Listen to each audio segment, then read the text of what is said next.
परम पिता परमात्मा पूर्ण ब्रह्म, सारी सृष्टि के रचनहार कुल मालिक कबीर परमेश्वर जी, ये हम सब आत्माओं के उत्पत्ति करता है, ये हमारे पिता हैं। जितनी भी आत्माएं यहाँ इस काल के जाल में फंसी हुई हैं, ये सभी उसी परमेश्वर की आत्माएं हैं, उन्हीं के बच्चे हैं। इस काल भगवान ने हमारा यहाँ पर दुरुपयोग कर रखा है। उसके लिए परमात्मा स्वयं आकर के ये जानकारी देते हैं कि बोली आत्माओं, तुम जहाँ रह रहे हो ये इस काल कसाई का स्थान है। पुण्यात्माओं, आज तक हमें किसी ने ये ऐसा ज्ञान नहीं दिया जिस कारण से हम इसी पीड़ा को, इन्हीं दुखों को और इसी प्रोसेस को, जन्म और मृत्यु, आजीवन इस पेट को ही पालते रहना, इस सारे प्रोसेस को हम यहाँ एक रूटीन मान लिया कि सबके साथ हो रहा है और ऐसा ही होता है, ऐसा ही होगा, और यही फाइनल सिस्टम है यहाँ का। इसलिए हमें कोई ऑब्जेक्शन नहीं रहा, कोई मरो या कोई बचो, कहीं अकाल गिरो, कहीं पर फ्लड आ जाओ, तो हम बाकी बचे हुए सोचते हैं कि हम सुरक्षित हैं। बस हम इतना ही जानकर अपने आप को सुखी महसूस करते हैं। लेकिन जिनके ऊपर वो आपदाएं आई, वो भी पहले ये समझ रहे थे हम सुरक्षित हैं। अपने आत्मा इसको बहुत गहराई से सोचो, एक इस पर गहन चिंतन करो। वैसे नहीं एक कान से सुनी दूसरे में का निकाल दी, ये कोई सत्संग सुनना नहीं होता। श्रीमद् भगवत गीता अध्याय नंबर 11 के श्लोक नंबर 32 में ये गीता ज्ञानदाता श्री कृष्ण जी में प्रवेश करके बोल रहा है, और वो कह रहा है कि मैं काल हूं, मैं सबको खाऊंगा, सबका नाश करूंगा। भगवान नाश करता है कभी? और जो नाश करता हो भगवान नहीं हो सकता, परमात्मा नहीं है, अच्छी आत्मा नहीं है। और यहां सब कुछ हो रहा है तो ये जिसके अंतर्गत हम रह रहे हैं ये परमात्मा नहीं है, श्रेष्ठ आत्मा, अच्छी आत्मा नहीं है। परम माने श्रेष्ठ, अच्छी। अब फिर प्रश्न उठता है कि फिर परमात्मा कौन है? परमात्मा कबीर साहब हैं, सत्य पुरुष। सत्य पुरुष उनकी उपाधि है, नाम उनका कबीर देव, कबीर साहब, कबीरन, खबीरन, खबीरा, जैसे हम अपनी लैंग्वेज में बोलते हैं। जैसे पलवल को परवर बोलते हैं, पलवल के वहाँ आसपास के क्षेत्र के रहने वाले ग्रामीण पलवल शहर को परवर बोलते हैं। अगर वो परवर कहते तो भी उनका उद्देश्य पलवल की तरफ संकेत है, उनका उद्देश्य पलवल को समझाना है। तो ऐसे ही कबीरन, खबीरन, खबीरा, कबीरा, ये कुरान शरीफ में लिखा है। ये भाषा भिन्न होने से संकेत कबीर साहब की तरफ ही है। जैसे वेदों में कबीर देव, कबीर, उसको ये व्याकरण के ज्ञाता उस कबीर को वो कवि बोलते हैं, किसका कवि बनता है तो वो कवि साहब समझ लो। हम उसे कबीर देव, जैसे कबीर देव तो लिखना ही पड़ेगा, तो हम कबीर को वह बोलते हैं, तो कबीर साहब कहने लगे। देव माने साहब कहो, परमात्मा कहो, भगवान कहो, अल्लाह कहो। तो परमात्मा कबीर देव हैं। जैसे श्रीमद् भगवत गीता अध्याय नंबर 15 के श्लोक 16 और 17 में 3 पुरुष बताए हैं। एक सर पुरुष, अक्षर पुरुष और तीसरा परम अक्षर पुरुष। सर पुरुष कहो चाहे सर ब्रह्म कहो, अक्षर पुरुष कहो चाहे अक्षर ब्रह्म कहो, परम अक्षर पुरुष कहो चाहे परम अक्षर ब्रह्म कहो। गीता जी अध्याय नंबर 8 के श्लोक नंबर 1 में अर्जुन ने पूछा कि भगवान आपने 7वें अध्याय के 29वें श्लोक में जिस तत्ब्रह्म के विषय में जानकारी दी है वो किम तत्ब्रह्म, उसका उत्तर गीता ज्ञानदाता ने 8वें अध्याय के 3रे श्लोक में दिया कि वो परम अक्षर ब्रह्म है। परम अक्षर ब्रह्म कहो, परम अक्षर पुरुष कहो, पुरुष माने भी परमात्मा और ब्रह्म माने भी परमात्मा, स्वामी प्रभु। अब यहां ये ब्रह्म जो है ये है सर्वब्रह्म, लेकिन ये ब्रह्म प्रसिद्ध हो रहा है। जैसे किसी विभाग में आप देखिएगा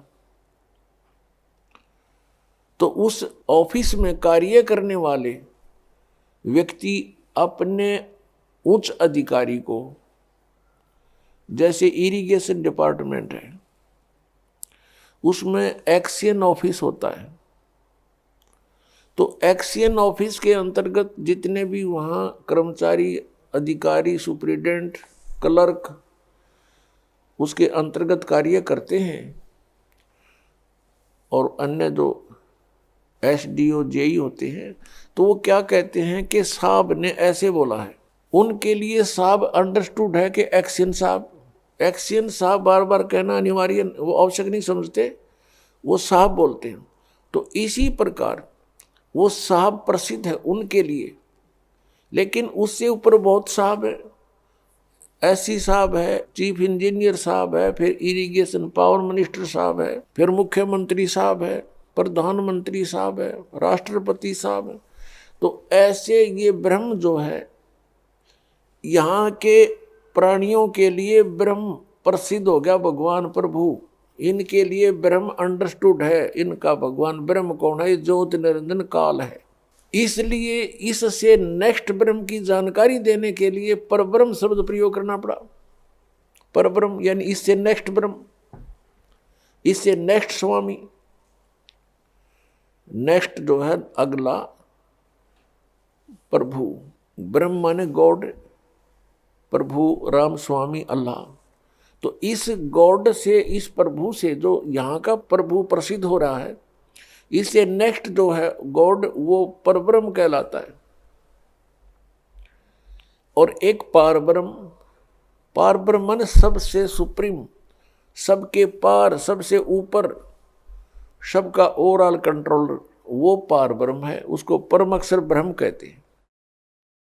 ऐसे इस ब्रह्म पुरुष को समझना हमने। तो गीता जी अध्याय नंबर 15 के श्लोक 16 में 2 पुरुष बताए, 2 ब्रह्म बताए, 2 प्रभु, सरपुरुष, अक्षर पुरुष। और इन दोनों के अंतर्गत जितने प्राणी हैं वो सब नाशवान है, और ये स्वयं भी नाशवान है। जीवात्मा किसी की नहीं मरती, वो तो पशु की भी नहीं मरती, पक्षी की भी नहीं मरती। तो 17वें श्लोक में 15वें अध्याय के में तुरंत कहा है कि उत्तम पुरुष है तू अन्य परमात्मा इति उदाहरते। उत्तम पुरुष यानी श्रेष्ठ परमात्मा, श्रेष्ठ ब्रह्म, वो तो कोई और ही है। इन दोनों से अन्य है सरपुरुष और अक्षर पुरुष से। और परमात्मा इति उदाहरते, वो परमात्मा कहलाता है, वो श्रेष्ठ आत्मा है, वो परमात्मा है। और कौन है वो? ये लोकत्रयम् आविश्य विवर्ती अवैश्वर, वो तीनों लोकों में प्रवेश करके सबका धारण पोषण करता है, और वास्तव में वो अविनाशी परमेश्वर है। यहां वास्तव में अविनाशी परमेश्वर क्यों कहना पड़ा? क्योंकि अक्षर पुरुष का अर्थ भी अविनाशी पुरुष होता है। क्षर माने नाशवान, अक्षर माने जिसका नाश ना हो। लेकिन इस अक्षर पुरुष ये प्रसिद्ध है। जैसे किसी ने अपने लड़के का नाम कप्तान रख रखा है, अब कप्तान नाम रख लेने से कोई वो कैप्टन थोड़ा बन गया, तो ऐसा ही समझो। तो ये अक्षर पुरुष इसका नाम है क्योंकि ये थोड़ा चिरस्थायी है, इसलिए इस अक्षर पुरुष कहने लगे। अब यहां ये भी डिफाइन करना पड़ेगा कि अक्षर पुरुष कितना अक्षर पुरुष है। अब यहां सभी प्रभुओं की आयु का विवरण देते हैं। जैसे एक 4 युग की चतुर्युगी होती है, सतयुग, त्रेता, द्वापर, कलयुग। और ऐसे 1000 चतुर्युग का दिन, 1000 चतुर्युग की रात्रि, ये ब्रह्मा जी का दिन हुआ। यानी इतनी रात्रि इतना इतना। और ऐसे 30 दिन रात का 1 महीना हो गया, 12 महीने का 1 वर्ष हुआ। और 100 वर्ष की आयु है ब्रह्मा जी की, रजगुण श्री ब्रह्मा जी की। इससे 7 गुना अधिक है विष्णु जी सतगुण की। और श्री विष्णु जी से 7 गुना है तमोगुण शंकर भगवान की। और ऐसे जब 70,000 बार ये त्रिलोक की शिव, तमोगुण शिव की मृत्यु हो जाती है, तब एक ब्रह्मांड का विनाश होता है। उसमें ये सरपुरुष महाशिव रूप में रहता है ब्रह्मलोक में, ऊपर, सबसे ऊपर। तब इसकी भी मृत्यु होती है, दुर्गा की भी इसके साथ मृत्यु होती है। ब्रह्मांड में आग लग जाती है, पूरे ब्रह्मांड में आग लग जाती है। ब्रह्मा विष्णु महेश राम सभी जीव तड़प तड़प कर मर जाते हैं, शरीर छोड़ जाते हैं। और साथ में दुर्गा और ये काल भी मरता है, ब्रह्म सरपुरुष। इसके बाद क्या होता है कि सभी प्राणी ऑटोमेटिकली परमात्मा के विधान अनुसार दूसरे ब्रह्मांड में चले जाते हैं। 21 ब्रह्मांड है इस काल भगवान के, ब्रह्म के, सरपुरुष के, सरब्रह्म के, ज्योति निरंजन के। तो उसमें जाकर के परमात्मा ने विधान बनाया है कि इन दोनों का जन्म, दुर्गा और काल का जन्म अपने आप ऑटोमेटिक, जैसे गेहूं में ये कीड़े हो जाते हैं, सुरसी अपने आप बढ़ जाती है उस, तो इन दोनों का तो ऑटोमेटिक परमात्मा विधान अनुसार युवा रूप में प्रकट हो जाते हैं। फिर ये अपने कुछ वचन से, कुछ अपने क्रियाओं से, अपना स्त्री पुरुष संबंध से ये 3 पुत्र उत्पन्न करते हैं। ब्रह्मा जी को रजगुण कर देते हैं प्रथम पुत्र को, द्वितीय को सतगुण युक्त, तीसरे को तमोगुण युक्त। और फिर अपने नए सिरे से उस ब्रह्मांड में सृष्टि स्थापित करते हैं। तो जो एक ब्रह्मांड का विनाश हुआ और 70,000 बार इस तमोगुण शिव की मृत्यु होगी, तो युग काल मरा, काल की मृत्यु हुई एक ब्रह्मांड में। जो एक युग हो गया किसका? अक्षर पुरुष का। इतना समय का एक युग हो गया अक्षर पुरुष का। और ऐसे 1000 युग का दिन, ऐसे बने हुए युग का 1000 युग का दिन, इतनी ही रात्रि, और 30 दिन रात का महीना, और 12 महीने का 1 वर्ष, और 100 वर्ष की आयु है अक्षर पुरुष की। अब ये इतना अक्षर है, ये इतना चिर स्थायी है, इसलिए इसको अक्षर पुरुष कहने लगे। और फिर भी इसकी मृत्यु है। एती उम्र बुलंद मरेगा अंतरे, सतगुरु लगे न कान न भेंटे वो संतरे। इतनी लंबी उम्र भी हो जाएगी तो भी मृत्यु होगी, क्योंकि वो तत्वदर्शी संत नहीं मिला तुम्हें, जिसका गीता जी अध्याय नंबर 4 के श्लोक नंबर 34 में वर्णन है। और परम अक्षर ब्रह्म की, परम अक्षर पुरुष की मृत्यु नहीं होती। अपने आत्माओं, श्रीमद् भगवत गीता अध्याय नंबर 15 के श्लोक नंबर 16 और 17 में इसको अक्षर पुरुष बोला है। 16 में सरपुरुष और अक्षर पुरुष। सरपुरुष तो ये ब्रह्म है जिसकी ऐसे मृत्यु होती है इतने समय में, और अक्षर पुरुष इतनी लंबी उम्र, और इसलिए इसको अक्षर पुरुष कहने लगे, अविनाशी। लेकिन ये अविनाशी नहीं है, इसका विनाश होता। इसलिए गीता जी अध्याय नंबर 15 के श्लोक 17 में डिफाइन करना पड़ा कि उत्तम पुरुष है तू अन्य, वो श्रेष्ठ परमात्मा तो कोई और है। और परमात्मा इति उदारते, जिसको परमात्मा कहा जाता है वो है सही मायनों में परमात्मा, श्रेष्ठ आत्मा। और ये लोक त्रयम, और वही तीनों लोकों में प्रवेश करके अविश्य विवर्ती अवय ईश्वर है। वो अवय माने अविनाशी, अविनाशी परमेश्वर है वो। अब इसलिए इसमें स्पेशल कहना पड़ा, इसलिए इस कंसेप्ट को क्लियर करने के लिए। तो पुण्यात्माओं, इस तत्व ज्ञान को समझने के लिए हमने बहुत समय लगाना पड़ेगा। अभी तक तो हमारे अंदर अज्ञान भर रखा था, ठोक ठोक के युगों से ठोक रखा है। और आत्मा कोई आज की थोड़ी है, ये तो जब से जन्मी है तभी से इस अज्ञान को अपने अंदर फीड करती आ रही है। इसके अंदर कोड वर्डों में सारा कुछ फीड है पिछले पूर्व जन्मों का। अब जैसे अब तो इस बात को समझना बहुत आसान हो गया, आध्यात्मिक ज्ञान को। जैसे एक चिप होती है मोबाइल में, और उसमें 40-40 घंटे का, 50-50 घंटे का सत्संग आ जाता है। और इतनी गो है कति, बिल्कुल। ये तो एक परमात्मा द्वारा बनाए गए मनुष्य बनाई गई है। और जिस परमात्मा ने मनुष्य भी बनाया वो क्या बना सकता है? तो हमारे अंतःकरण में, आत्मा में परमात्मा ने ये सब ऐसा सिस्टम फिट कर रखे। असंख्य जन्मों का रिकॉर्ड आपके अंदर कोड वर्डों में जमा है। तो वो हमारे अंदर फीड है। अब गीता जी अध्याय नंबर 11 के श्लोक नंबर 32 में ये गीता ज्ञान दाता कहता, मैं तो काल हूं और सब न खाऊंगा, सब न मारूंगा।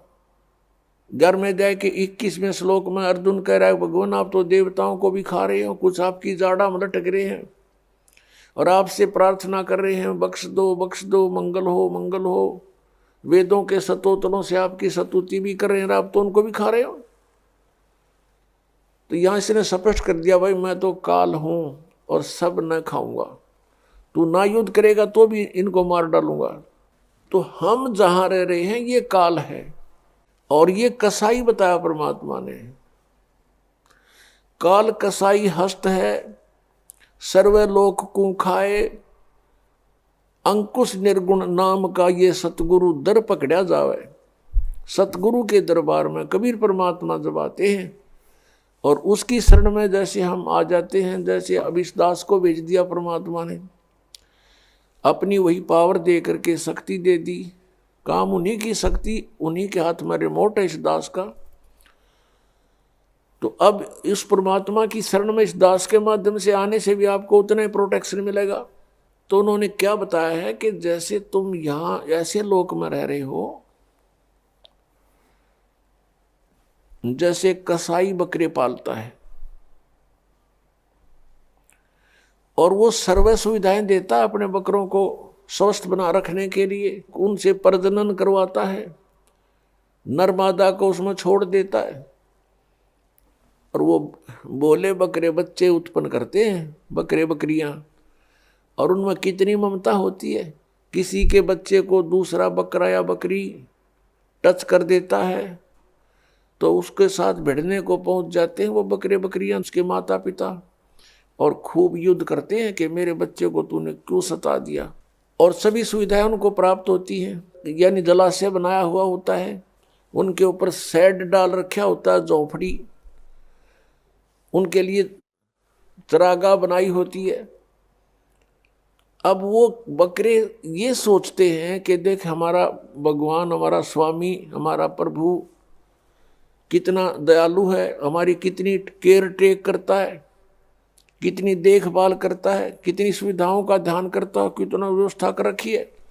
जिस कारण से वो उसको अपना एक दयालु स्वामी मानते हैं।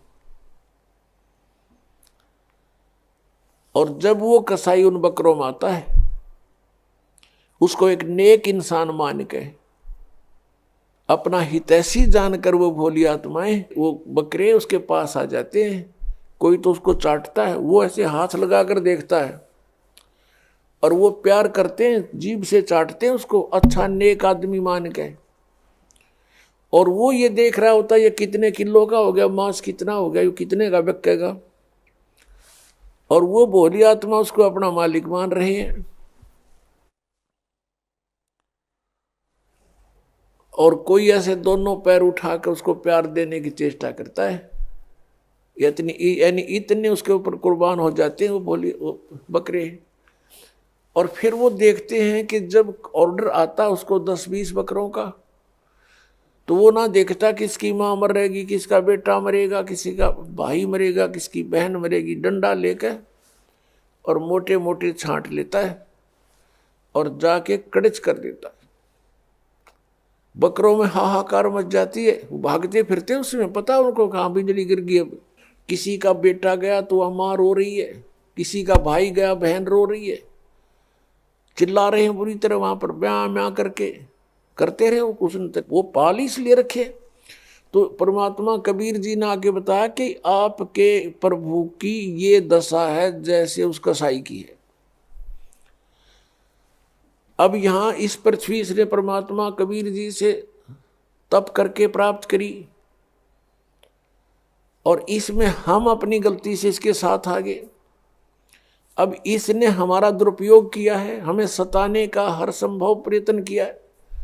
कारण क्या है कि ये चाहता है कि इनको जितना दुखी करूंगा उतना ही वो सतपुरुष कबीर साहब दुखी होगा, क्योंकि ये उसके बच्चे हैं।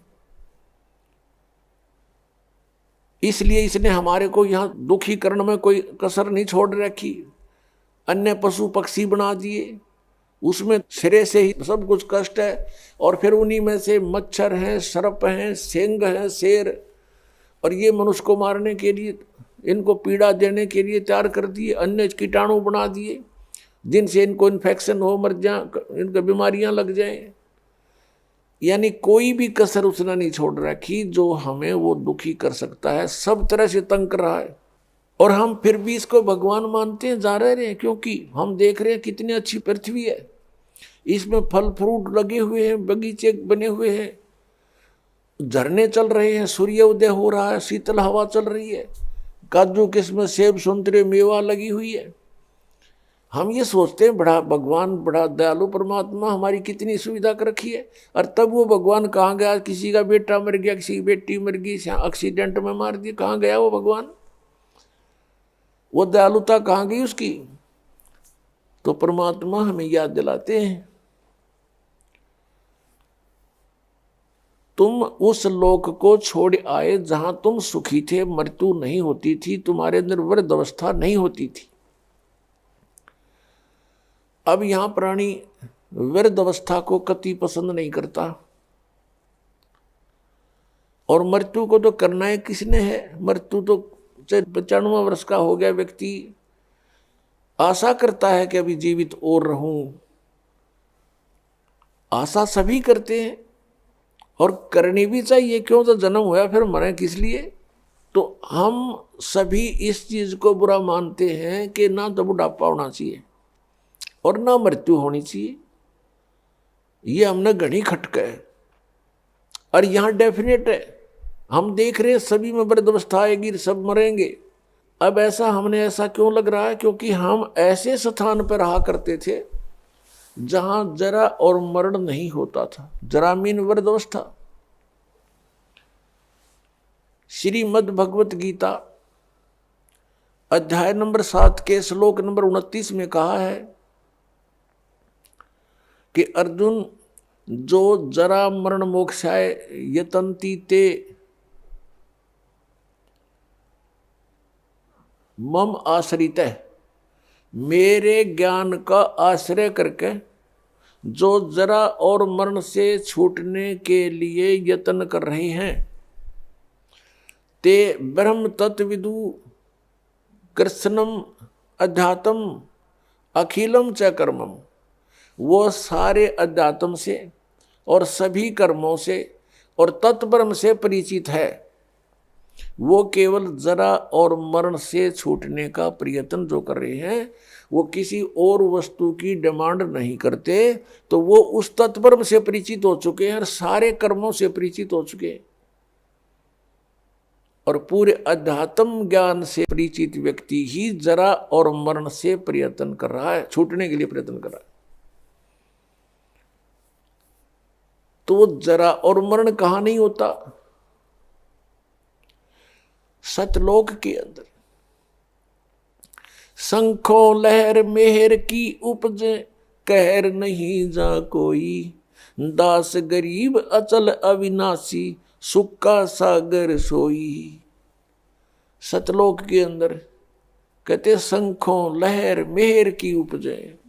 अब वहां हम सतलोक में रहा करते थे, हमारा ऐसा ही शरीर था जैसा आपका यहां पर है, लेकिन उसका मैटेरियल ये नहीं है, वो शुक्रम अकायम है, ऐसनाविरम है। माता पिता के योग से जैसे यहां शुक्र से बनता है, ऐसा वहां हमारा शरीर नहीं है। यहाँ 5 तत्व से बना हुआ है, वहां 1 तत्व से, नूर तत्व से बनता है। अब जैसे हमारा शरीर 5 तत्व से बना हुआ है, इसमें कहीं तत्व दिखाई नहीं देता और कितना सुंदर हमें लगा है। इसी प्रकार उस नूर तत्व का वहां ऐसे परमात्मा ने व्यवस्था कर रखी है, हमारे आत्मा के ऊपर फिर एक कवर वो नूर तत्व से होगा, और उसका 16 सूर्य जितना प्रकाश होगा, इतना तेज, इतना नूर होगा, उसका होगा मनुष्य दृश्य ही। और वहां पर आपका पूरा परिवार होगा, आपका अलग से कुटुंब होगा, पूरा अलग से महल बने हुए हैं जिनको बने बनाए आप छोड़ आए। आपकी सारी व्यवस्था वहां पहले से बनी हुई है, और एक व्यक्ति को यानी एक आत्मा को और उसके कुटुंब को, परिवार को वहां पर इस पृथ्वी जितना स्थान अकेले को प्राप्त है। उसमें बाग बगीचे, झरने, बहुत गुणे। अब ये बातें आपका ना समझ में आवे, और हम वहां इतने खुले स्थान पर रहते थे, इसलिए यहां पर भी हमारी वो टेंडेंसी है, हमारी वृत्ति वैसी ही है। हम क्या चाहते हैं, एक पार्क हो, कोठी हो, कोठी भी कई कमरियां की हो, ऊपर नीचे हो हैं, और खूब सैर सपट्टे करने, कार हो, स्पीड से जाओ और इधर उधर घूमे, तो वहां अपने आप विमान है आपके पास, आपकी वचन से विमान है, जहां चाहो वहां जा सकते हो, बहुत स्पीड से जा सकते हो, और बहुत बड़े आपका स्थान है। तो वो सुविधाएं आपको वहां थी, उसकी अब खोज हम यहां कर रहे हैं। कोयले की खान में हम स्वर्ण ढूंढ रहे हैं, गोल्ड है, या कोयले की खान है, हम ढूंढ रहे हैं या सुख, या सारा दुख ही दुख है। परमात्मा कहते हैं तन दर सुखिया कोई नहीं देखा, जो देखा सो दुखिया हो। उदय अस्त की बात करे, मैंने सबका कराया विवेक का हो, मैंने सबका विवेचन कर देख लिया। किसी के पास भी संत जाते हैं, 100 समस्याएं बता देता है, चाहे राष्ट्रपति हो यहाँ का, और चाहे वो ब्रह्मा हो, चाहे विष्णु हो, चाहे शिव हो, और चाहे इंद्र हो, वो भी 100 समस्याएं। उनके इतिहास देख लो, ऋषियों के सामने कैसे प्रार्थनाएं कर रखी उन्होंने। तो पुण्यात्माओं, वो सुख सतलोक में है। परमात्मा सतपुरुष है, वो कबीर देव है, वो सतलोक में है। जब हम उसके राज्य में पहुंच जाएंगे, फिर हमारी मृत्यु और बुढ़ापा नहीं होगा। वहां जाएंगे कैसे, वो विधि आपको कल के सत्संग में बता दी थी विस्तार से, कि नाम जाप से हम भक्ति की कमाई इकट्ठी करेंगे। जब हम सतलोक से आए थे, हमारी बैटरी फुल चार्ज थी, हमारे बहुत ज्यादा पुण्य हमारे साथ थे। अब हम अपनी गलती से इस काल के साथ आगे लटक गए, इस पर आसक्त हो गए, और अब यहां हम रह रहे हैं इसके लोक में, तो हम उस अपनी पुण्य कमाई को बर्बाद कर चुके हैं। इसका ये रेस्टोरेंट है। अब जैसे ऊपर स्वर्ग बना रखे इसने, इस काल भगवान ने, वो स्वर्ग क्या है, स्वर्ग इज ए रेस्टोरेंट। और उस रेस्टोरेंट में जो कोई जाता है तो उसका मालिक उससे चार्ज लेता है। जैसे कमरे का किराया, खाने का, जैसे खाने का खर्चा उसका 20 रुपये लगते हैं तो 50 रुपये चार्ज करता है, और वो उस कमरे में, उस रेस्टोरेंट में रहने वालों से चार्ज किया जाता है, और उनकी पूंजी समाप्त होती है होटल वाले की पूंजी बढ़ती है।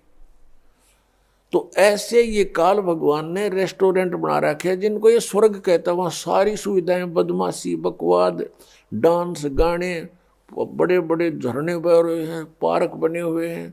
वहाँ ये सैर सपट्टे करके स्वर्ग में अपने पुण्यों को नष्ट करके फिर दोबारा यहाँ पृथ्वी पर आ जाता है।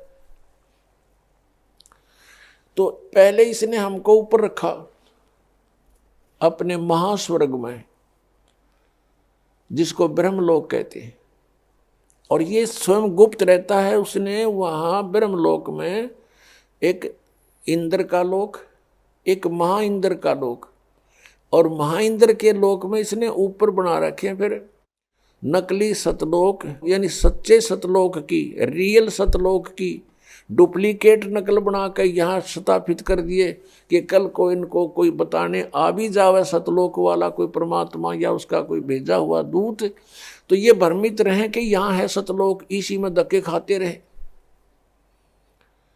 तो नकली सतलोक, अलखलोक, अगमलोक, अकय लोक यहाँ बना रखे हैं काल ने इस ब्रह्मलोक के अंदर। तो हमें पहले वहां रखा और चार्ज हमारे से शुरू कर दिया।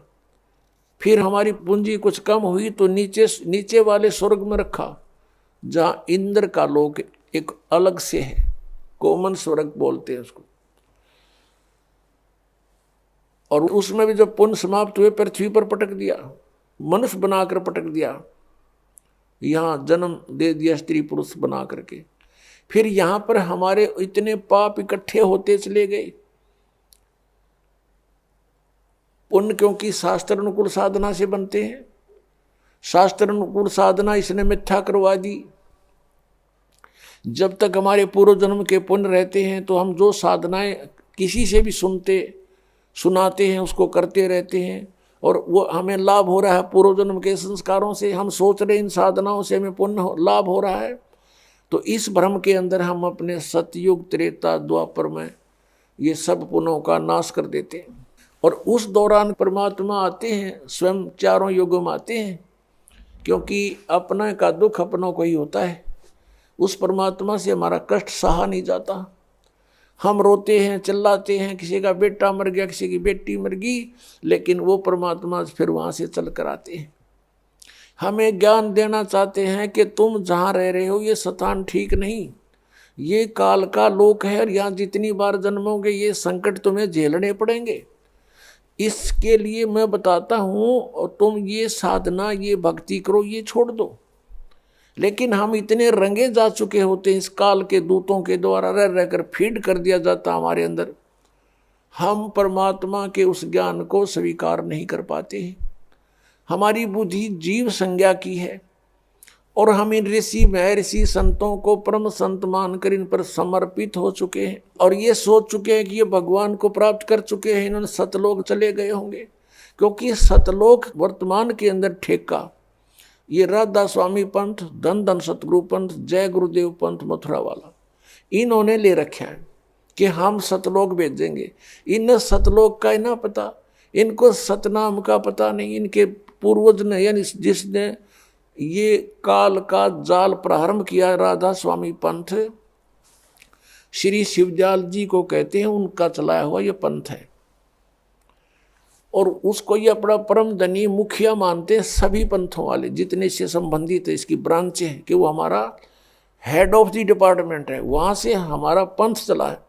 और उसने सतनाम का नहीं पता।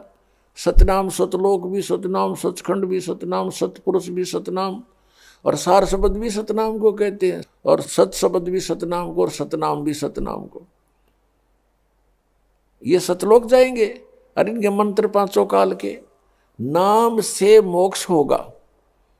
परमात्मा कहते हैं जैसे ये हठ योग करते, 2.5 घंटा सुबह बैठो, 2.5 घंटा शाम बैठो, इन्होंने पुण्यात्माएं जो है, इन्होंने अपने पैर भी खराब कर लिए। एक भक्त आता फरीदाबाद साइड से, दाढ़ी सी रखता है, वो कह रहा था जी मैं इस राधा स्वामी पंथ से जुड़ के 40 साल मैंने अपना गोड्डे भी कंडम कर लिए, भगवान मिले। वो 2.5 घंटे गए, मैंने 6-6 घंटे बैठ कर देख लिया, कुछ प्राप्त नहीं हुआ। लेकिन मैं प्रभुता के कारण और मुझे पूछते कि आपने तो 40 वर्ष हो गए साधना करते, कुछ दिखा होगा? कहाँ सब कुछ दिखता है मुझे, और दिखा मैंने खक नहीं था। मैं झूठ बोला करता था अपनी प्रभुता बनाए रखने के लिए। कहा मुझे सब कुछ दिखता है, ऊपर के मंडल दिखते हैं, सतनाम दिखाई देता है, सतनाम के अंदर न सतलोक में फलान। अभी न सतनाम का पता नहीं, न बोला सतनाम का मुझे अब पता चला सतनाम क्या चीज है, और मैं मूर्ख बना रहा था वहाँ आसपास के व्यक्तियों को। तो पुण्यात्माओं, ये जो सतलोक की महिमा गाते हैं, इनको सतनाम सतलोक का पता नहीं। अब परमात्मा कहते हैं कि कलयुग में जीवन थोड़ा है, भाई कर ले बेग संभार, योग साधना बने नहीं केवल नाम आधार। अब जैसे सतयुग के अंदर लाखों वर्ष की आयु थी जीव की, और फिर त्रेता में लास्ट में 10,000 वर्ष की आयु रह जाती है, और द्वापर के अंत में 1000 वर्ष की आयु रह जाती है, और कलयुग के लास्ट में 20 वर्ष की आयु इस मनुष्य की रह जाएगी। तो लाखों वर्ष बैठ के वो हठ योग करें जाते, सबकी समाधियां ऊपर जाती थी। समाधि क्या चीज है? जैसे कल आपको दिखाया था, रात्रि के समय जय गुरुदेव पंथ के मुखिया श्री तुलसीदास साहेब मथुरा वाले का अनुभव, वो कहीं बताता है मुझे रास्ते में राम कृष्ण दिखाई दिए, फिर कहता है मुझे वहाँ उनके कहते हैं सीन दिखाई देते हैं, वृक्षों में आदमी, और वृक्ष नाच आदमी उनका लटक रहे, व्यक्ति लटक रहे हैं और वृक्ष नाच रहे। ये मूर्ख बना रहा काल इनको। तो फिर ये कहता है श्री राम श्री कृष्ण की झांकी देखी, नज़ारा देखा, उनकी सवारी निकली मैंने देखी साधना में। फिर इन्होंने क्या देखा कि वहाँ सतपुरुष एक स्त्री के साथ बैठा हुआ, यू काल बैठा है दुर्गा के साथ में, दूर से दिखाई दे दिया इसने किसी रूप में। इंद्र भी अपनी पत्नी के साथ सची के साथ रहता है स्वर्गलोक में, तो इसने वो ज्ञान है ही नहीं, इसी को देख लिया परमात्मा है, सतपुरुष है। अब क्या है कि जैसे सतयुग के अंदर साधक साधनाएं करते थे, उनके सबत शरीर होते थे और माइंड सेट होता था, पूर्व संस्कार अच्छे होते थे, कोई काम नहीं होता था विशेष। जैसे सतयुग में सभी हरा भरा होता है पूरा पृथ्वी, और बहुत सुंदर मेवा फल, और जैसे आपने देखा होगा सामक एक घास होता है जिसके बहुत बाजरे जैसे दाने लगते हैं, और इस तरह के गेहूं वगैरह ये अपने आप उगे रहते हैं, उनको काटो समय आने पर और अपना पछोड़ो और खाओ, फल खाओ, काम कोई नहीं, लेकिन वो भगवान की भक्ति अवश्य करते हैं। अब जैसा भी उनको ज्ञान होता है ऋषि महर्षि या आस पास से, तो उसी तरह वो बैठ जाते, बैठकर उनके अंदर कोई ना कोई चैनल ऑन हो जाता उनका। जैसे हमारे शरीर में ये कमल बने हैं, मूल कमल में गणेश जी का वासा है, उससे ऊपर स्वाद कमल है जिसको अधिष्ठान चक्र बोलते हैं, तो उसमें सावित्री और ब्रह्मा जी का चैनल है वो। यानी चैनल क्या होते हैं? टीवी में चैनल होते हैं, ओरिजिनल कार्यक्रम तो उनके कहीं पर भी वो लाइव दिखा रहे हैं तो कहीं और हो रहा दिख रहा है टीवी में, और दिखता उसी को जो उसका चैनल ऑन हो जाए उस कार्यक्रम का, तो वो कार्यक्रम हो रहा है कहीं और दिख रहा है टीवी में। तो ऐसे ही ये ऊपर नज़ारे हो रहे हैं कहीं और दिखते हैं इस शरीर के अंदर, और दिखते केवल ये ब्रह्मांड के ही हैं, सतलोक के इसमें नहीं दिखते, क्योंकि अंड और पिंड के पार स्वदेश हमारा है। तो ये क्या करते थे, इनको अंदर समाधिस्थ हो जाते थे, कोई चैनल ऑन हो जाता है इनकी पूर्व की भक्ति से, और फिर उसमें वो देखते वहाँ नज़ारे, कोई जैसे झरने दिख रहे हैं, कहीं पर कोई सवारी आ रही है, कोई किसी की, ये काल उनको मूर्ख बनाने के लिए एक बाजीगरी शुरू कर देता है। अपने आत्माओं जैसे सिनेमा देखने जाया करते, पहले फिल्म देखने, अपने पल्ले से पैसे लगाते और 3 घंटे ऐसे जाते जैसे 3 मिनट चली गई हूं,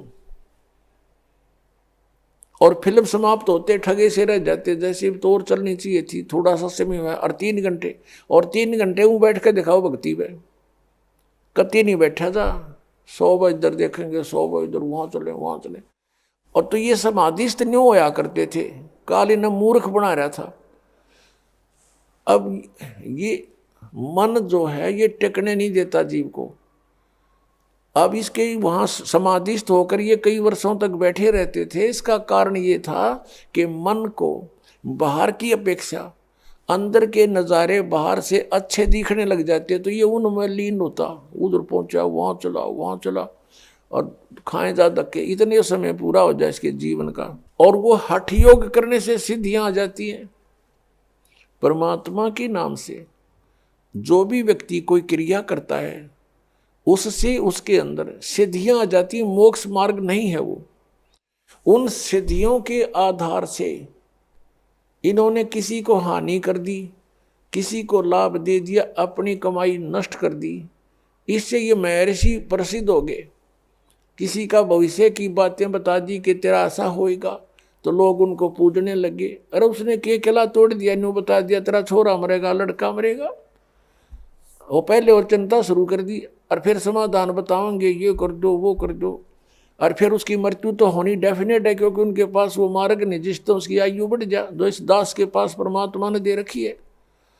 तो फिर वो लड़का मर जाता है।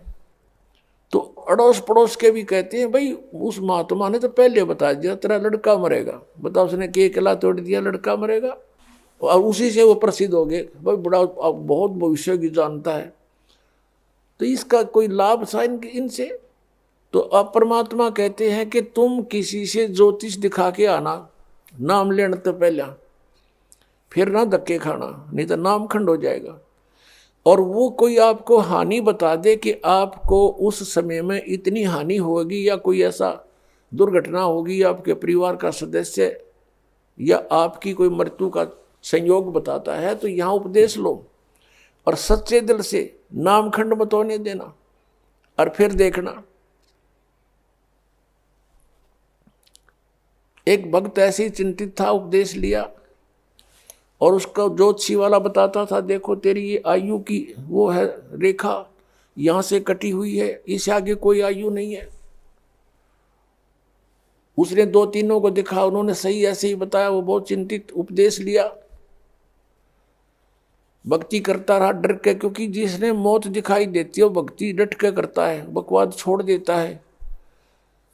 कुछ दिनों में क्या देखा, उसकी रेखा ही बढ़ गई। और फिर वो गया उनके पास दोबारा, उसकी जो आयु बताई थी उसके बाद फिर वो गया वैसे, उसने ये कहने के लिए कि तुम तो झूठ बोल रहे थे। उसने जन्म पत्री भी बनवा रखी थी।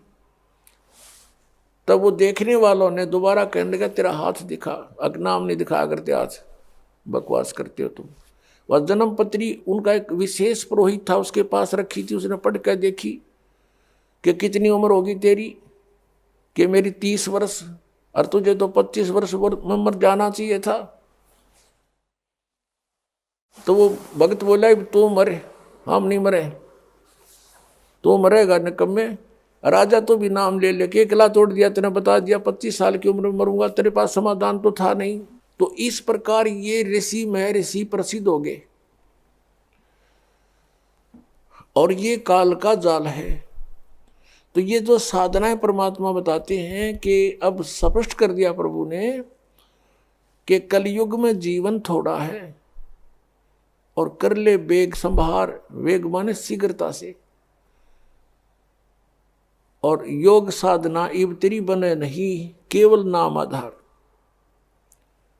जैसे तुलसी साहब जी हुए हैं, वो जिसने रामायण लिखी है, वो भी कहते हैं कलयुग केवल नाम आधारा, सुमर सुमर नर उतरो पारा। अब कौन से राम का, कौन सा नाम? अब नाम के ऊपर बात आ जाती है कि मोक्ष मंत्र के जाप से होगा। मंत्र के जाप से हमारी भक्ति बनेगी, कमाई बनेगी, और उस भक्ति की कमाई से हम फिर दोबारा रिचार्ज होकर के सतलोक जा सकते हैं। हम जब सतलोक से आए थे हम फुल चार्ज थे, यानी हमारे पास हमारे बैग भरे थे हमारी पुण्य कमाई के, इस काल ने हमें लूट लिया। और जो साधना इसने बताई है वो अस्थायी लाभ की है। जैसे वेदों में ओम नाम का जाप 5 यज्ञ बताई है, तो ये ओम नाम ब्रह्म का है। ओम नाम की कमाई इस महास्वर्ग में, सतलोक में नहीं, महास्वर्ग में, और इसके नकली सतलोक में, वहां हम बर्बाद कराते थे। जैसे आपको बहुत बार बताया है कि एक समय मार्कंडे ऋषि साधना कर रहा था, तब ऐसे समाधिस्थ होकर बैठा था। और जो वर्तमान में इंद्र होता है स्वर्ग का राजा, वो यज्ञ तप आदि से बनता है। तो उसको एक हिदायत इंस्ट्रक्शन होती है, उसके लिए एक चेतावनी होती है कि तेरे शासन काल में यदि कोई इंद्र की गद्दी प्राप्त करने योग्य तप कर लेगा तो तुझे गद्दी से हटाना पड़ेगा और उसको गद्दी पर नियुक्त करेंगे। तो ये भी चिंता उसको रहती है कि मेरे शासन काल में कोई इंद्र की गद्दी प्राप्त करने योग्य कोई यज्ञ या साधना ना कर ले, तप ना कर ले। इसलिए वो अपने देवताओं को पृथ्वी पर एज ए CID इंस्पेक्टर छोड़ देता है। तो ऐसे किसी दूत ने जाकर के इंद्र को बताया कि बंगाल की खाड़ी में एक मार्कंडे नाम के ऋषि बहुत दिनों से साधना कर रहे हैं, तप कर रहे हैं। इंद्र को चिंता हुई, उसने एक उर्वशी अपने लोक से एक सुंदर औरत भेज दी, सब हार श्रृंगार उसको दे दिए, उसको एक सिद्धि भी दे दी कि उस ऋषि के आसपास ऐसा वातावरण बना दे, बसंत जैसा सुगंध छोड़ दे। और उसने ऐसा ही किया। और फिर वो सामने जाके खड़ी होगी, सब सुंदर आभूषण पहने हुए। मार्कंडे ऋषि की आधी आंखें खुली, आधी बंद थी, समाधिस्थ था, और वो देख रहा था सांग ब्रह्मलोक में। उधर से वो उर्वशी उसके सामने नाचने लगी, डांस करने लगी थोड़ी सी दूरी पर। कभी कैसी अदा करती है, कभी कैसे, लेकिन उसने नजर ऐसी थी कि ये ऋषि कुछ हरकत करेगा मेरे साथ, ऐसा नहीं हुआ। तब उसने सोचा कि बात बनी नहीं, उसने सभी वस्त्र उतार दिए, नेक्ड खड़ी होगी। तब मार्कंडे ऋषि ने कहा कि हे बेटी, हे बहन, हे माई, तू यहाँ किस लिए आई, कारण बताइए। शर्मिंदा होगी उर्वशी, कपड़े पहन लिए और कहने लगी कि हे ऋषि जी, मेरे स्वरूप को देखकर यहाँ के सभी तपस्वी डामाडोल हो गए, इनका देख ले जाकर के बुरा हाल हो चुका है। और आप जानो आपकी समाधि कहाँ थी। तब मार्कंडे ऋषि ने बताया कि मेरी समाधि वहां पर थी जहां तेरे जैसी तो वहां डांस करने वालियों की दासियां थी, साथ साथ, यानी सेवन साथ साथ तेरे जैसी तो उनके चरण दौड़ने वाली थी, इतनी सुंदर है वो। मैं उनके डांस देख रहा था, तेरे क्या देखूं फिर मैं। तब उर्वशी ने कहा कि आप मेरे साथ इंद्रलोक चलो। मार्कंडे ऋषि ने कहा कि तेरे से कोई सुंदर हो उसने भेज जा तू। तो वो कहने लगी जी, स्वर्ग के राजा की पत्नी, इंद्र की पत्नी मैं ही हूं, और मेरे से सुंदर उस स्वर्ग में कोई औरत नहीं है। तो फिर मार्कंडे ऋषि ने कहा कि जब तेरा इंद्र मरेगा तू क्या करेगी। उर्वशी ने कहा कि मैं ऐसे ऐसे 14 इंद्र वरूंगी, 14 पुण्यात्माओं। एक शास्त्र अनुकूल साधना त्याग कर मनमाना आचरण करने से और इस काल के दूतों की बताई भक्ति करने से उस पुण्यात्मा ने इतनी कठिन साधनाएं की होंगी कभी, कि वो इतनी लंबी उम्र स्वर्ग की प्राप्त कर ली उसने कि 1008 चतुर्युग तक वो स्वर्ग में रहेगी एज ए पटरानी, एज ए मतलब इंद्र की पत्नी के रूप में रहेगी।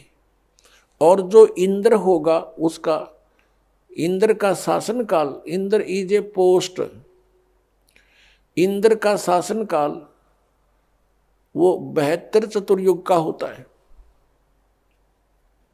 एक चतुर्युग में सतयुग, त्रेता, द्वापर, कलयुग, ये 4 युग होते हैं। तो ऐसे ऐसे 72 चतुर्युग तक एक इंद्र का शासन काल होता है।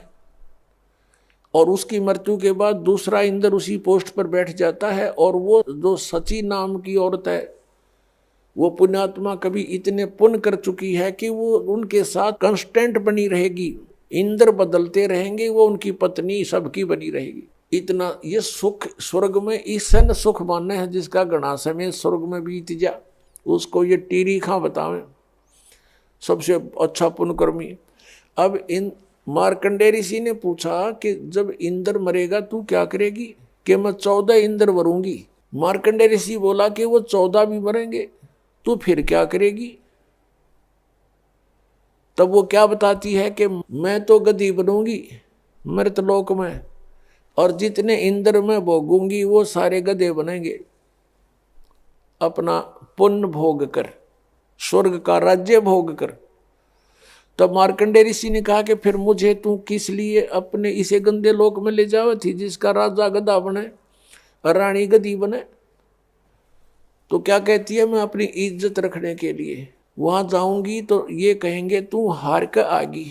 अपनी इज्जत रखने के लिए मैं आपको इंद्रलोक में चलने के लिए कह रही थी। तो मार्कंडेय ऋषि ने कहा, ए भोली आत्मा, आप ही स्वीकार कर रही है कि मैं मृत्यु के उपरांत गधी बनूंगी, और अब भी तू गधी 14 खत्म करेगी, और फिर भी इज्जत की ठेकेदार नहीं बनी बैठी है कि मेरी इज्जत रह जाएगी, भाग जहां से। अब पुण्यात्मा उसी समय इंद्र आ गया। इंद्र ने कहा कि बंद नवाज, इंद्र की गद्दी प्राप्त करो, तुम जीते हमारे। मार्कंडेय ऋषि कहता है, अरे इंद्र क्या कहता है? इंद्र का राज तो मेरे लिए काग की बीट है, और आजा बेटा बैठ, तुझे मैं मार्ग बताता हूँ। मार्कंडेय ऋषि कहता है कि बैठ जा बेटा, मैं तुझे भक्ति मार्ग बताता हूँ। अरे भले आदमी, इंद्र की पदवी भोग कर तू गधा बनेगा, बैठ, तुझे ब्रह्मलोक का मार्ग बताता हूं। अब वो मार्कंडेय ऋषि ने ब्रह्मलोक को सुप्रीम और फाइनल स्टेज मान ली थी। और ब्रह्मलोक में गया हुआ प्राणी जो सत साधना करता है, उसको बहुत समय तक यानी एक ब्रह्मा की मृत्यु होएगी, तब तक उसका महास्वर्ग का समय निर्धारित हो जाता है। जो ब्रह्मलोक में चले जाते हैं उनका इतने पुण्य बन जाते हैं भक्ति से, ओम नाम के जाप से। अब मार्कंडेय ऋषि ने यही फाइनल मान रखा था कि इस तो ऊपर कोई जगह है कोई नहीं, स्वर्ग में चलेंगे, महास्वर्ग में जाएंगे यानी ब्रह्मलोक में। और वहां क्या देख रहा था, यहाँ बैठा भी देख रहा था वो डांस, और वही बकवास वहां उसमें है, वहां फिर आंखा देख लेंगे, यहाँ टीवी पे देखा था, और खर्च अपना ही होगा, आपकी उसकी पूंजी जाएगी। तो मार्कंडेय ऋषि ने उसको समझाया कि ये छोड़ दे इंद्र की गद्दी और भक्ति कर तू, और वहां ब्रह्मलोक में चल। अब इंद्र क्या कहता है कि महाराज जी फिर देखेंगे, इब तो मैंने मौज करने दे, अगजा मरले डूब के। अब पुण्यात्माओं, ये स्थिति प्रत्येक प्राणी की है। जैसे इस दास के साथ प्रारंभ में ऐसे बीता, किसी मित्र को, प्यारे को, रिश्तेदार को, या वैसे कोई संपर्क में आए व्यक्ति को समझाते थे कि भक्ति करो, क्योंकि जिसके पास अच्छी पोस्ट है, 2 पैसे समय पर प्रयोग करने को हैं, या किसी के पास धन है, अच्छे बिजनेस है, वो सामने गुट्टी लावे और 100 बकवादों में ध्यान उसका रहता है। तो उसे हम कहते कि भैया भक्ति करो, परमात्मा का नाम लो। पहले तो वो कहते किसी ने देखा भगवान। अब देखो पुण्यात्माओं, हमने समझना है, वो तो जैसे बोली वो बोल लेंगे, उनको ज्ञान जितना उतना ही बोलेंगे। और फिर क्या कहते हैं, देखी जाएगी जो होगी। अब किसने देखा है? जैसे हम कहते हैं भी भक्ति ना करोगे तो गधे बनोगे, पशु बनोगे, ऐसा भगवान के विधान में है। तो वो क्या कहते हैं, देखी जाएगी, किसने देखा है? अब गधा अपने पास से के देखी जाएगी, क्या देखोगे? वो तो कुम्हार देखेगा। फिर 2.5 मन का बोरा कमर पर होगा, हाथ में लठ, और जहां स्थान खाली दिखेगा उड़े मारेगा तेरे। अब देखना तो अब देखो, बुराई त्याग दो, भक्ति करो, अपना कल्याण करवाओ। फिर वो क्या कहते हैं, किसने देखा है? किसने देखा आगे का कि ऐसा होगा? अब पुण्यात्माओं, जैसे 5-4 अंधे जा रहे हो एक मार्ग पर, आगे से आंखों वाला उनको मिले और वो कहे भाई कहाँ जा रहे हो सूरदास? वो कहते हैं बाग में जा रहे हैं। उनको कोई बताया कि ये बाग नहीं है, इधर तो आप जा रहे हो, ये तो वन है, घोर वन, इसमें भयंकर हिंसक प्राणी है, तुमने खा जाएंगे, इधर मत जाओ, वापस आओ, आपको दूसरा रास्ता बताता हूं। अब वो अंधे न्यू कहें कि किसने देखा है, देखी जाएगी। अरे भले आदमी, जो आपको बता रहा है वो देखकर बता रहा है, आंखों वाला है वो, और आपको जो बता रहा है वो सारी आपके साथ बीतेगी उस जंगल में, बियाबान में। तो यही सती थी आप और हम की थी। जिन महापुरुषों की आंखें थी, दिव्य दृष्टि खुली थी, वो आंखों वाले थे। उन्होंने इतने 12 ग्रंथ बनाए हमारे लिए, हम अंधों के लिए, कि तुम हमारी बात पर विश्वास कर लेना, ना दिखता हो तो। अब आंखों वालों की मानने नहीं, और अंधे ने आप दिखता नहीं, तो क्या होगा उसके साथ? वही रिजल्ट होगा जो आंखों वाला बता रहा था। यदि उस मार्ग को नहीं बदलेगा तो उसके साथ वही बीतेगी जो पहले बताई गई थी। अब जैसे कोई चोर ने ये कहे तू चोरी ना कर, भाई वहां पकड़ा गया तो पब्लिक पीटेगी, फिर पुलिस में देंगे, तेरी सजा होगी, काला मुंह करेंगे, और वो चोर न्यों के देखी जाएगी। और कोई न्यों कहे तो भाई डराने के लिए कहा। कुछ ऐसे भी सिरफरे हैं कि ये रोचक भयंकर यथार्थ वाणी तो डराने के लिए कह रखी है।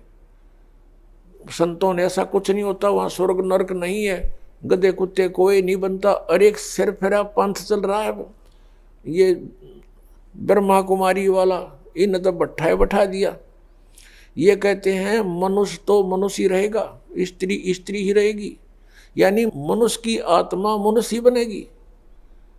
फिर भक्ति का क्यों ड्रामा कर रहे हो, जब मनुष्य मनुष्य ही बनेगा तो। और उनका एक और ऐसा विधान है कि 5000 वर्ष के बाद सृष्टि क्रम के आधार से जो आज आपका नाम है वही नाम होगा, वैसी सतिथि होगी, वह कर्म होंगे, ऐसा ही शरीर होगा। एक काना था उनमें, एक भगत बता रहा था कि काना था, एक लूच रहा था, और हमसे भी टकराए थे एक बार ऐसे, जिसको पोलियो हो रहा था एक, और वो भी ये गुण गावे इन ब्रह्मा कुमारी वालों के, और वो भी कथा को सुना में बैठ कर डिस्कस करें, बहस करें हमारे साथ। वो कहने लगा कि 5000 वर्ष के बाद ऐसा ही मनुष्य तो मनुष्य बनेगा, और जो जिसका नाम है बाप का नाम, और जो उसका शरीर की सतिथि एज इट इज चेहरा होगा। तो उस भक्त कह रहा था कि मैंने उसे कहा कि काने तू तो काना ही बनेगा 5000 वर्ष के बाद, और लंगड़े तू लंगड़ा ही बनेगा। फिर टट्टू की भक्ति कर रहे हो तुम, क्या फायदा इस भक्ति का? मान्य फिर भी नहीं, मुंह चढ़ा के चले गए, तुम तो विरोध करते हो। अरे अज्ञान का विरोध नहीं करेंगे तो और क्या करेंगे, समर्थन करेंगे इसका। ऐसा ही एक बार इस दास को मिले थे, यही स्थिति दोनों जोड़ा, उनको भी ऐसा ही कहा तो बुरा मानकर चले गए, माने नहीं, क्योंकि ऐसा सिर फिरा दिया इन्होंने, ऐसी भर दिया हमारे अंदर सारा गंद। तो जो प्रसंग चल रहा है कि हम उस परमात्मा को पाने के लिए जो प्रयत्न हमने करना है, जैसे अंधे न दिखा नहीं, आंखों वाला कि वो मानता नहीं, तो फिर वही होगा जो उसके साथ बताया गया है। अब जैसे चोर चोरी करता है और उसको कोई कहता भी तेरे साथ ऐसे ऐसे बीतेगी, अब वो सच्चाई भी है और भयानक भी लाले, डर भी है, और डरेगा तो बच जाएगा। जय वो डर मानना इस बात सच्चाई है ये, और भय भी होना चाहिए इस बात का भी चोरी कर रहा हूं तो ये बीत ना जाओ मेरे साथ में, तो वो फिर गलत काम को त्याग देगा। और जो कहता देखी जाएगी तो फिर वो चोरी करेगा ही, फिर वो पकड़ा भी जाएगा एक दिन, उसकी वो सारे काम होंगे जो पहले बताए थे। ऐसे ही संतों ने जो हमें बताया है कि जो कबीर साहब कहते हैं, कबीर हरि के नाम बिना ये राजा रसब हो, मिट्टी लदे कुम्हार के घास न डाले कोई। ओए होए।